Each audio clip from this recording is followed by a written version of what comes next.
apresentar um trabalho desenvolvido com alunos da Escola Estadual Governador Ivo Silveira, da Palhoça, da cidade de Palhoça, e desenvolvido numa modalidade de ensino, que ela foi um projeto, ela vai entrar em extinção daqui a um ano e alguns meses. Nossa escola está implementando o novo ensino médio. Nessa modalidade, eu acho importante a gente ressaltar que nós temos 7 aulas semanais de matemática, mais alguns projetos, estudos orientados, que são momentos que os alunos têm o professor em sala para ajudá-los a orientar como seria o estudo dele, em que ele tem que focar, de acordo com as datas e tudo. Acontece, nós conseguimos desenvolver esse projeto devido a essa quantidade de aulas que nós temos. Esse projeto vem de uma inquietação, porque a BNCC, assim, pronta para o nosso ensino médio, e o currículo do território catarinense saiu para o ensino médio também há muito pouco tempo, relativamente, né? E o novo ensino médio vem contando com todas essas mudanças. Só que o nosso EMIT, ele foi feito em bases muito legais, assim, já trazendo esse aluno como protagonista, mas ainda não exatamente nos termos, combina muito, fecha muito as ideias, mas não nos termos técnicos bem usados ali na BNCC e no currículo do território catarinense. Então, a inquietação foi a seguinte: bom, nossos estudantes do novo ensino médio, eles têm uma disciplina de educação financeira. E os nossos estudantes do EMIT, eles têm um tempo a mais na matemática em sala, mas tudo vai depender também do professor. A gente tem material, tem tudo, mas esse material não contempla a educação financeira. Então, foi essa a ideia que nós tivemos. Foi daí que surgiu essa inquietação, de oportunizar para o nosso terceiro ano, que é do EMIT, uma aprendizagem mais vivenciada sobre a questão da educação financeira. Ou seja, dentro das nossas aulas tradicionais, aquelas que a gente ensina juros, ensina juro composto, juros simples, porcentagem, trazer alguma coisa do cotidiano desse aluno. A gente sabe que a BNCC, ela traz muito mais esse lado interpretar o mundo, entender o mundo, não só calcular probleminhas ali aleatórios.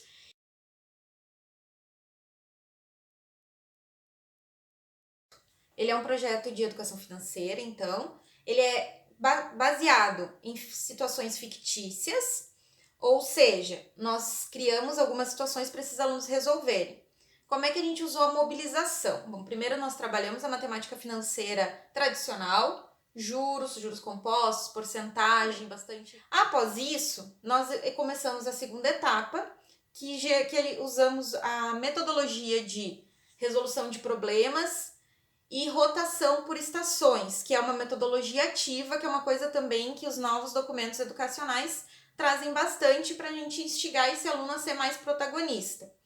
Então, nós selecionamos 4 problemas e dividimos cada turma, foram 3 turmas que trabalharam dessa forma, e aí cada estação, cada mesa redonda, fomos para o espaço do laboratório de matemática, nós colocamos 4 grupos separados, são turmas pequenas que nós temos no EMIT, em torno de 20 a 25 alunos.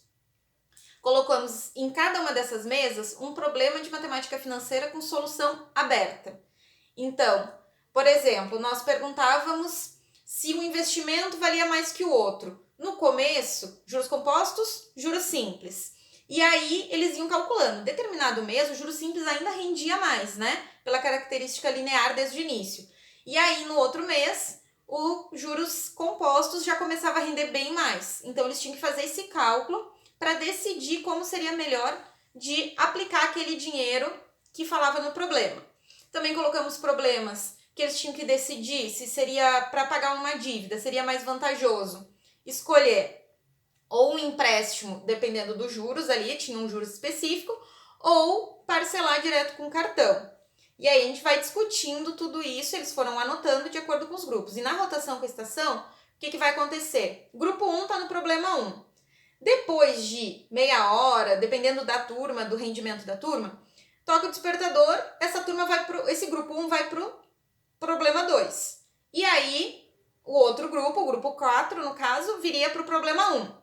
Só que as respostas desse nosso primeiro grupo ficam na mesa. Então, eles podem olhar, concordar ou discordar, fazer da mesma forma ou não. E o que é pedido é que eles façam da forma mais criativa possível.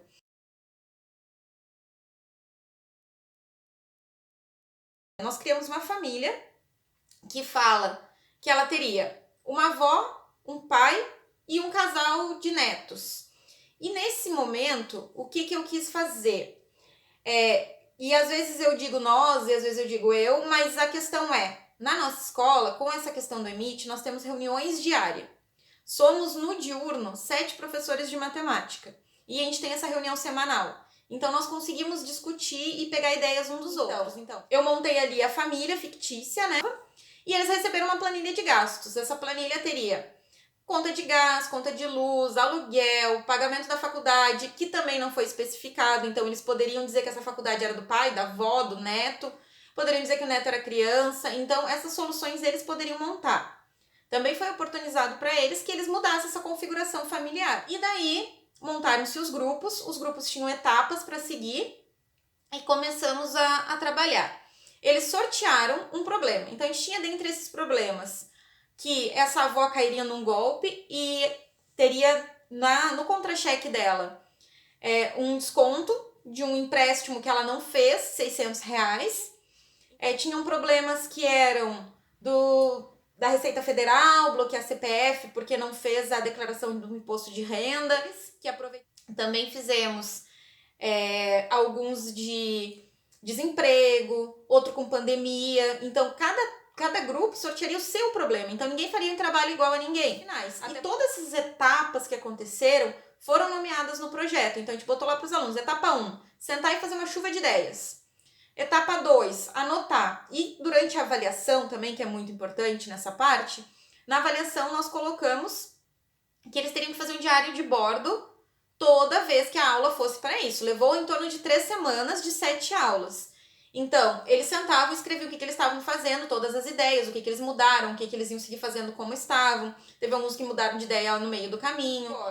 No final, eles tinham que entregar tudo como seria a apresentação, todo o trabalho escrito, que nós colocamos critérios de avaliação. E aí foi montado no grupo mesmo, porque é um trabalho diferenciado pra gente que é da matemática, né? Avaliar essa apresentação. Alguns pontos eram do trabalho escrito, outros pontos eram do trabalho apresentado. Então, eles seguiram essas etapas. Nas etapas estava o trabalho escrito, esses diários de bordo que deveriam ser entregues, e também uma autoavaliação que valia 1 ponto, eles tinham que dar 1 ponto para o grupo de 0 até 1. A matemática foi bem levada a sério, os critérios de avaliação foi muito importante deixar para eles bem exposto. Então, a gente tinha cada um dos critérios que valia 1 ponto, a coerência matemática valia 2 pontos, tínhamos a organização, 1 ponto de apresentação, 1 ponto de autoavaliação, 1 ponto do trabalho escrito, aquele capricho, tá completinho com tudo que pedia nas etapas. Podemos definir essa última parte também como uma metodologia ativa que, e na sigla em inglês é PBL, mas é a situação de resolução de problemas abertos, né? Então, nós não tínhamos uma resposta para chegar. Isso gera uma certa insegurança. Então, vinha da criatividade deles e dos cálculos também que precisavam aparecer. Então, esse problema aberto dá uma coragem, também dá um pouco de medo em alguns. Foi um processo diferente em matemática, mas eu acredito que foi um processo muito proveitoso, principalmente que nós falamos cada vez mais em protagonismo juvenil. Então, esse aí foi uma coisa que conseguiu aliar vários conhecimentos matemáticos, além de colocar eles na posição de adultos, né? Estamos ali para resolver nossos problemas financeiros. Foi muito interessante, surpreendeu bastante. Também teve grupos que não conseguiram se orientar, porque o trabalho era muito livre, e eles tiveram essa dificuldade de se organizar. Então, a finalidade, chegamos, e eles aprenderam bastante, inclusive com os outros grupos, isso deveria estar na autoavaliação, e concluímos por aí. Agora, a nossa pretensão é aplicar também no 2º ano, porque nós vimos matemática financeira no 3º, mas no EMIT ele está também no 2º ano, lá na parte de logaritmos. E aí podemos usar de novo disso para complementar também e mostrar mais uma vez que não precisamos colocar o conteúdo à força, né, na cabeça dos nossos estudantes, mas pode ser de um jeito legal. Eles tiveram uma resposta super positiva nesse caso. Muito obrigada pela atenção.